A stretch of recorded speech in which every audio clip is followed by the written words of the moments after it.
three stages of getting a prayer answered. Number one is a heart posture. There are certain prayers that you're asking for. There are certain desires that you're asking God for that is not bad because God made those desires, but the intention behind those desires is bad.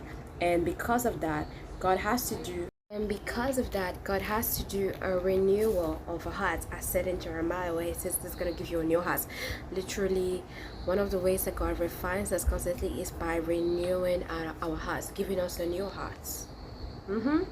Now, number two is legalities. Certain prayers do not get answered because there are legalities involved, and in this case the Holy Spirit will intercede for you and let you know how you can win the case in the courts of heaven against Satan, against the reason why your prayers are not being answered. So the Holy Spirit intercedes a lot for us when there are legalities involved. Now, number three is because of waiting and also knowledge. Waiting and knowledge. There are certain prayers in which we have to wait diligently and patiently for God, and while this is going to happen, while we wait diligently and patiently for God, what we're going to see is that the Holy Spirit also intercedes in this moment in our life, and he gives us revelations and confirmations through through the desires that we have. He stewards us and he trains us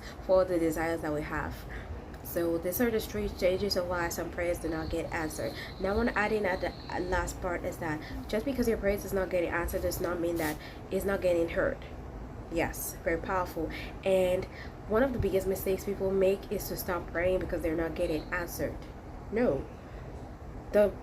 If you're praying and you're not getting answered, continue to pray so that you may get an instruction concerning the prayer that you're praying about, because most times we're not getting answered because God is like, I don't want to give you this. Sometimes we're not getting answered because there is something behind that desire coming to pass. It's legalities or the heart posture or waiting, okay? But one of the biggest mistakes you could ever make is to stop praying. Don't stop praying. Don't stop praying. Continue praying foolishly, messily, weirdly, because I know a lot of people will be like, oh, you shouldn't pray like this. Continue praying, seeking God, seeking his wisdom until he gives you what you're asking for. And I want to say this again, something very powerful. Sometimes God is not going to give us what we're praying for, but he's going to give us the knowledge, the wisdom behind what we're praying for. A lot of the blessings that we're asking for is not something that we can handle. Yes. Goodbye, guys. I love you.